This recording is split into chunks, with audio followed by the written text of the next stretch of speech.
Assalamualaikum warahmatullahi wabarakatuh. Rizal Gibran kembali hadir memberikan informasi seputar bantuan operasional sekolah.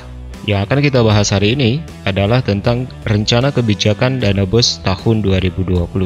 Ada 4 poin penting yang akan kita bahas dalam video kali ini. Seperti apa? Simak terus informasinya berikut ini.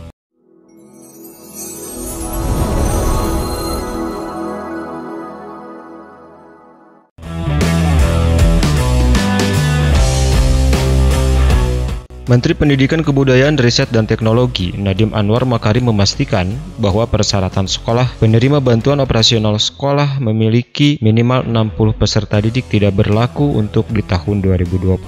Keputusan tersebut diambil setelah melakukan kajian dan evaluasi dampak pandemi COVID-19. Kemdikbudristek telah memutuskan untuk tidak memberlakukan persyaratan tersebut pada tahun 2022. Demikian kata Nadiem Makarim dalam rapat kerja dengan Komisi 10 DPR RI. Pada kesempatan tersebut, Mendikbudristek menyampaikan apresiasi atas masukan dari Komisi 10 dan masyarakat mengenai berbagai kekhawatiran dan kecemasan terhadap implementasi persyaratan sekolah penerima BOS. Ia menjelaskan, program tersebut sudah ada sejak tahun 2019 dan ada waktu 3 tahun untuk mensosialisasikan kebijakan tersebut. Jadi program ini sudah dari 2019.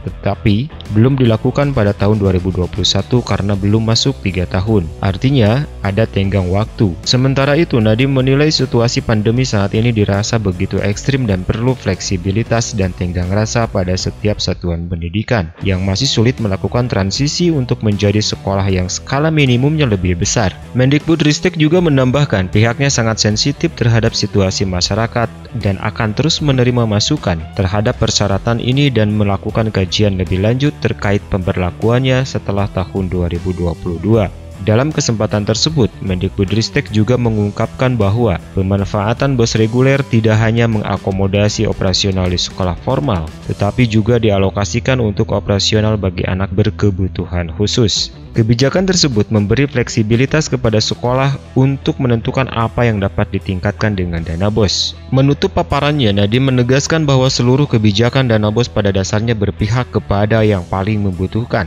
Apalagi saat ini dialokasi dana BOS di setiap daerah bersifat majemuk, di mana dana yang diberikan dikalikan indeks kemahalan. Dampaknya, satuan pendidikan yang berada di daerah terdepan, terluar, dan tertinggal bisa mendapatkan dana yang jauh lebih banyak untuk meningkatkan kualitasnya. Mendikbudristek juga menggarisbawahi perihal dana BOS afirmatif. Ia mengatakan, satuan pendidikan yang benar-benar membutuhkan akan mendapatkan sesuai kebutuhannya. Setiap kepala sekolah benar-benar memiliki kemerdekaan untuk menggunakan apa yang terpenting bagi sekolahnya. Itu adalah satu prinsip dasar. Jika ada yang mengancam terhadap prinsip tersebut, maka akan saya dengarkan dan langsung saya putuskan, pungkasnya.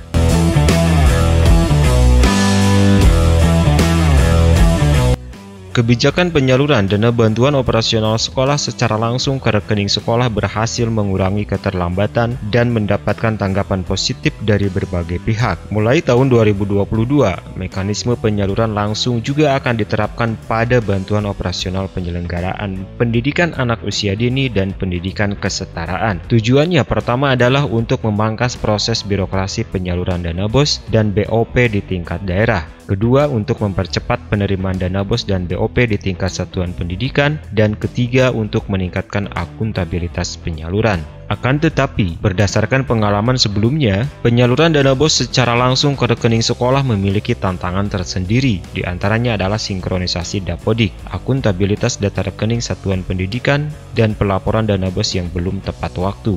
Rekening satuan pendidikan yang tidak valid menjadi penyebab utama persoalan penyaluran dana BOS. Akibatnya rekening tidak valid. Akibat dari rekening tidak valid, terjadi retur atau gagal transfer. Pada tahun 2020 ada sekitar 1,83% yang mengalami retur. Kemudian pada tahun 2021 mengalami penurunan, yaitu menjadi 0,5%. yang mengalami retur, dan diharapkan pada tahun 2022 mampu menuju zero retur.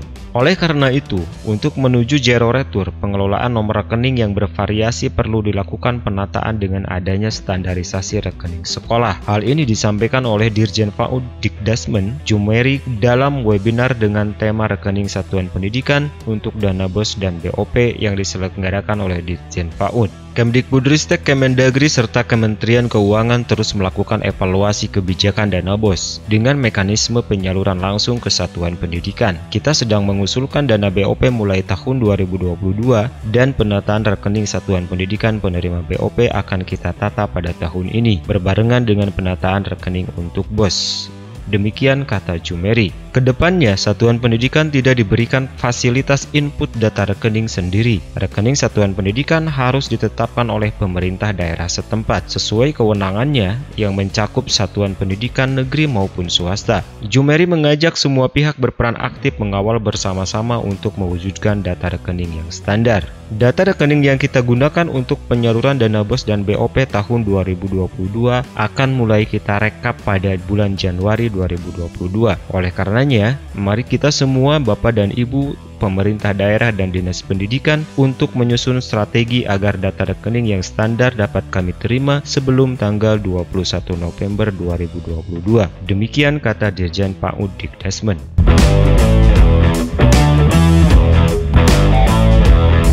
Aplikasi Arkas merupakan sebuah aplikasi berbasis web untuk membantu kepala sekolah dan bendahara sekolah dalam menangani masalah manajemen keuangan sekolah. Aplikasi Arkas wajib digunakan oleh kepala sekolah dan bendahara sekolah untuk pelaporan dana operasional sekolah berdasarkan Permendikbud Nomor 6 Tahun 2021 tentang Juknis BOS reguler. Penyusunan rencana kegiatan dan anggaran sekolah dilakukan oleh kepala sekolah bersama tim manajemen BOS sekolah berdasarkan hasil evaluasi diri sekolah. Dalam menyusun RKES, sekolah harus memperhatikan ketentuan-ketentuan dari masing-masing sumber dana. Perencanaan program BOS meliputi dua kegiatan utama yang dilakukan oleh kepala sekolah bersama tim manajemen BOS sekolah, yaitu mengidentifikasi kebutuhan sekolah dan menyusun rencana anggaran kegiatan dan anggaran sekolah. Dalam rangka meningkatkan akuntabilitas dan transparansi pengelolaan dana BOS reguler oleh satuan pendidikan yang sesuai dengan lampiran 1 Permendikbud Nomor 6 Tahun 2021 tentang petunjuk teknis pengelolaan dana bantuan operasional sekolah reguler, bahwa salah satu tugas dan tanggung jawab tim BOS sekolah adalah melakukan input RKES pada sistem yang telah disediakan oleh kementerian. Maka berdasarkan hal tersebut, Dirjen PAUD Pendidikan Dasar dan Menengah Kemdikbudristek merilis aplikasi rencana kegiatan dan anggaran sekolah versi 302 untuk membantu sekolah mengelola keuangan dalam bentuk digital. Berikut informasi pembaruan Arkas versi 3.02. Penambahan cek barang pada saat membuat kertas kerja, penambahan report penggunaan per bulan, penambahan report realisasi anggaran, perbaikan RKS perubahan sesuai dengan tahap 3 tahun 2021, perbaikan urutan nomor bukti, perbaikan tampilan aktivasi, perbaikan perubahan dashboard 2021, perbaikan tutup BKU tidak masuk ke manajemen Arkas, perbaikan fetch BKU hilang, perbaikan nilai uang lebih dari 2 miliar, dan optimasi aplikasi. Bagi satuan pendidikan yang sudah menginstal aplikasi RKS versi 301, sekolah tidak perlu melakukan uninstall pada aplikasi tersebut. Agar dapat melakukan pembaruan aplikasi RKS versi 302, satuan pendidikan dapat mengikuti langkah-langkah berikut ini. Yang pertama, unduh installer pada laman arkas.kemdikbud.go.id. Klik 2 kali untuk install aplikasi RKS versi 302, buka aplikasi RKS dan login aplikasi RKS. Bagi satuan pendidikan yang belum install aplikasi RKS versi 301 dapat mengikuti langkah-langkah berikut ini. Unduh installer pada laman Arkas Kemdikbud. Klik 2 kali untuk install aplikasi Arkas versi 302. Buka aplikasi RKS, isi form registrasi, pastikan terkoneksi dengan internet, dan login aplikasi RKS.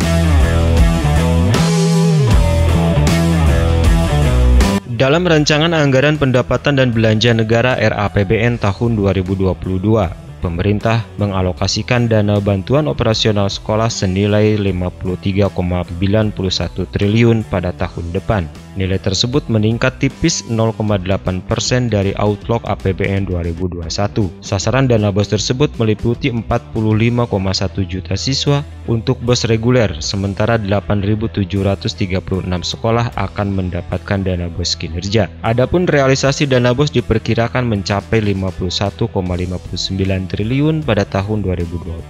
Jumlah tersebut meningkat 4,86% dari tahun sebelumnya, yaitu sebesar 49,2 triliun. Dana BOS merupakan pelaksanaan dari Pasal 34 Undang-Undang Nomor 20 Tahun 2003 tentang Sistem Pendidikan Nasional. Pasal tersebut mengamanatkan kepada pemerintah pusat dan pemerintah daerah untuk menjamin terselenggaranya wajib belajar pada jenjang pendidikan dasar tanpa ada pungutan biaya. Tidak hanya dana BOS, pemerintah juga mengalokasikan dana bantuan operasional penyelenggaraan BOP pendidikan anak usia dini sebesar 4,19 triliun dan BOP pendidikan kesetaraan 1,28 triliun pada tahun 2022.